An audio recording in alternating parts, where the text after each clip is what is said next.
ரூபாயில நாகரி சிம்பலுக்கு பதிலா ரூபாய் அப்படின்னு பட்ஜெட்ல இந்த மொழி சம்பந்தமான விஷயம் வந்து மிக முக்கியமான ஒரு அண்ணா, அதாவது இன்னைக்கு தமிழகத்தினுடைய நம்முடைய திமுக அரசு நாளைக்கு பட்ஜெட் வெளியிட இருக்கிறாங்க. அதுல இன்னைக்கு முன்னோட்டமாக முதலமைச்சருடைய அலுவலகத்திலிருந்தே 2024 நாங்க பாத்தீங்கன்னா இந்திய ரூபாயினுடைய அந்த சிம்பல் அதை வச்சு பண்ணணும். இந்த முறை வந்து நம்முடைய தமிழ் எழுத்து ரூபாய் அதனுடைய ரூவை வச்சு நாம பண்ணியிருக்கோம். அப்படி அது பெரிய புயலை கிளப்புச்சு. காரணம், மாநில அரசுக்கு அனுமதி இருக்கா? கரன்சியை பொறுத்த வரைக்கும் மத்திய அரசுக்கு தானே சொந்தம். அதாவது காமன் கரன்சியினுடைய அந்த சிம்பல் அந்த வேல்யூ நாம் என்ன இன்னைக்கு பயன்படுத்துறோமோ அது வந்து இந்தியா முழுவதும் பாரத நாடு முழுவதும் பொதுப்படையா இருக்கு. அதை மாத்திருக்காங்களே.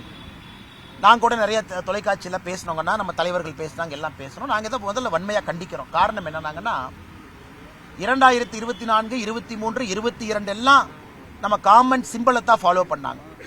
அதுவும் தமிழ்நாட்டை சார்ந்த ஒரு சகோதரர் 2010 இது உருவாக்குனாங்க. இந்தியா முழுவதும் நடந்த டிசைன் காம்படிஷன்ல செலக்ட் பண்ணாங்க. அப்ப திமுக கூட்டணியில் இருந்தாங்க.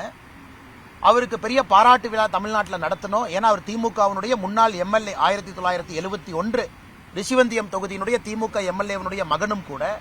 கலைஞர் ஐயாவே கையில் அதை பிடிச்சு அந்த பையனுக்கு பாராட்டு தெரிவிச்சார். இன்னைக்கு இத்தனை ஆண்டு காலம் ஆன பிறகு இன்னைக்கு புதுசா மாநிலத்தினுடைய பிளானிங் கமிஷனுடைய எக்ஸிகியூட்டிவ் வைஸ் சேர்மன் ஐயா அவங்க சொல்றாங்க, இல்ல அதுல தேவனாங்கிரி ஸ்கிரிப்ட் இருக்கு. 2010 எல்லோருக்குமே தெரியும், இந்த புதிய சிம்பல் வரும் பொழுது அது லாட்டின் தேவனாங்கிரி இரண்டையும் கலந்து அதை உருவாக்குனாங்க.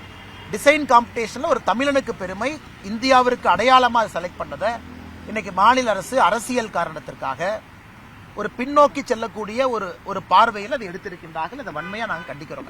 தமிழ் எழுத்து நீங்க எதிர்க்கிறது மூலமா தமிழை எதிர்க்கிறீங்க அப்படின்ற மாதிரியான கேள்விகள் சரி, தமிழ்நாட்டுக்காரங்க செஞ்சதை எதிர்க்கிறது மூலமாக தமிழனை திராவிட முன்னேற்ற கழகம் எதிர்க்கிறாங்கன்னு நான் பாக்குறேங்கண்ணா. ஒரு தமிழ்நாட்டை சார்ந்த இளைஞன் இத்தனை பேர் சப்மிட் பண்ணதுல அவருடைய சிம்பல் செலக்ட் ஆயிருக்கு. தமிழனாக நான் பெருமைப்படுகின்றேன். அதை எதிர்ப்பதன் மூலமாக தமிழனையும் தமிழ்நாட்டையும் திராவிட முன்னேற்ற கழகம் எதிர்ப்பதாக நாங்கள் பார்க்கின்றோம்.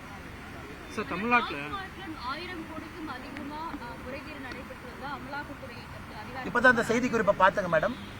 நாங்க முதல்ல இருந்து நாங்க யூகிச்சோம். ஏன்னா பத்திரிகையில் அரசல் புரசலா நீங்க செய்தி போட்டீங்க ஒரு 4-5 நாளா. அந்த நாங்க என்ன யூகிச்சோமோ இன்னைக்கு இடியினுடைய அதிகாரப்பூர்வமான அறிவிப்பில் அது இருக்கு. அதனால் நாங்க பயந்தது உண்மைதான். 1000 கோடி ரூபாய்க்கு மேல இதுல கிக் பேக் கமிஷன் நடந்திருக்கு. நிச்சயமாக சத்தீஸ்கர், டெல்லியில் லிக்கர் ஸ்கேம் என்ன நடந்ததோ அதை விட பெரிதாக சென்னை லிக்கர் ஸ்கேம் இருக்கும் என்கின்ற ஒரு எண்ணம் எங்களுக்கு இருக்கு. இதையெல்லாம் மறைக்கிறதுக்கு தான் தமிழக அரசு டீலிமிட்டேஷனு, இன்னைக்கு இந்த சிம்பிளை மாத்துறது, வேல்யூவை மாத்துறது, புதுசா ஏதோ ஒரு கண்ணாமூச்சி விளையாட்டு விளையாண்டுருக்காங்க. இது நிச்சயமாக வருகின்ற நாட்கள்ல இது பூதாகரமாக மாறும். முதலமைச்சருடைய நேரடி பார்வையில் இருக்கு. அந்த டாஸ்மாக் துறையினுடைய அந்த அமைச்சர் இப்பதான் சிறைக்கு போயிட்டு வெளியே வந்தாரு. வந்த பிறகு மறுபடியும் இது போன்ற நிகழ்வு நடந்திருக்குன்னா முதலமைச்சர் அவர்கள் தமிழக மக்களுக்கு பதில் சொல்ல கடமைப்பட்டிருக்கின்றார். தமிழ்நாட்டில் என்ன நடக்குது, டாஸ்மாகில் என்ன நடக்குது, 1000 கோடி ரூபாய்க்கு மேல கிக் பேக், இது கமிஷன் ஊழல் என்று சொல்வதை விட இதுல கிக் பேக் நடந்திருக்கு. டாஸ்மார்க்கை முறையா பயன்படுத்தாம, லிக்கர் கம்பெனியை முறையா பயன்படுத்தாம, ஃபேக்கான சீல் வச்சு பிளாக் மார்க்கெட்ல தனியா கலால் சுங்கவரிக்கு உட்படாம வெளியே கொண்டு வந்து இவ்வளவு பெரிய மோசடியார் அரங்கேற்று இருக்கிறாங்க. முதலமைச்சர் இதற்கு பதில் சொல்ல வேண்டிய கட்டாயம் இருக்கு. பதில் சொல்வாரான்னு பாப்பங்க.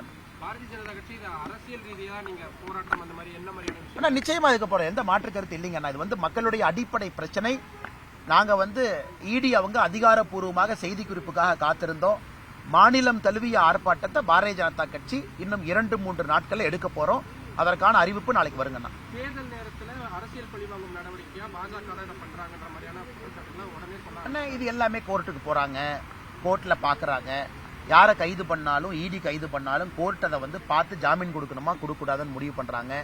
இது எப்படி அரசியல் பழிவாங்கக்கூடிய நடவடிக்கை? தமிழ்நாட்டில் எல்லோருக்கும் தெரியும், டாஸ்மாக் லிக்கர் கம்பெனி இது ஒரு பெரிய மாஃபியா. ஒரு சாதாரண மனிதருக்கும் கூட தெரியும்.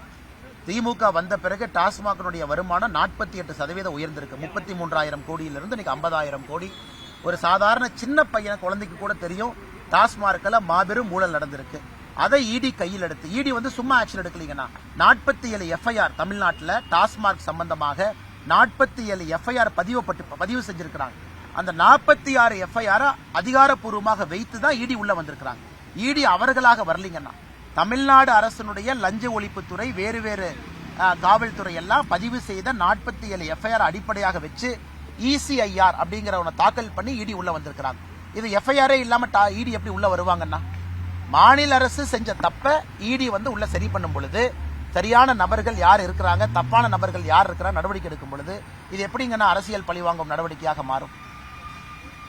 தேசிய கல்விக் கொள்கை, அதாவது விஜயனுடைய அரசியல் வருகை காரணமாக தான் தேசிய கல்விக் கொள்கை தமிழ்நாட்டில் ஒரு பேசு பொருளாகி இருக்கு. அரசியல் மோதலை திசை திருப்ப தான் இந்த மாதிரி விவகாரங்களை எழுப்பிட்டு இருக்காங்கன்ற ஒரு கருத்தை மத்திய கல்வித்துறை இணையமைச்சர் சுகந்தா மஜும்தார் எனக்கு கொடுத்த பேட்டியில தெரிவிச்சிருக்காரு. அதை நீங்க எப்படி பாக்குறீங்க? எனக்கு அதிகாரப்பூர்வமாக பாரதிய ஜனதா கட்சி மாநிலத்தில் சொல்றோம், சுஜாதா மஜும்தார் அவங்க வர்றாங்க, அதை கேட்குறீங்க, IIT வந்தாங்க பேசுறீங்க.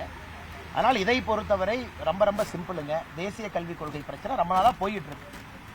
இன்னைக்கு எங்களை பொறுத்தவரை சந்தோஷம் தான். இந்த பிரச்சனைக்கு நிரந்தர தீர்வு பார்த்துரும். ஒரு பக்கம் நாங்கள் கையெழுத்து இயக்கம் நடத்துறோம், 1 கோடி கையெழுத்தை நோக்கி போறோம். இன்னொரு பக்கம் திமுக இல்ல 2 மொழி தான் நாங்க பாக்குறோம். ஒரு போர் தான் அது.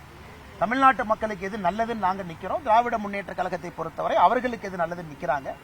இது 2026 ஒரு சொல்யூஷன் நோக்கி போய்தான் ஆகணும் தேர்தலில். அதனால புதியவர்கள் வந்துகிட்டு தான் இருப்பாங்க. அரசியலை பொறுத்தவரை யாரையும் நீங்க தடுக்க முடியாது. ஆனால் எங்களை பொறுத்தவரை திராவிட முன்னேற்ற கழகம் அவங்க ஆட்சியிலிருந்து செய்யக்கூடிய தவறுகளை மறைப்பதற்காக புது புது பிரச்சனையை தினமும் கிளப்புவதாக தான் நாங்க பாக்குறோம். நன்றிங்கண்ணா.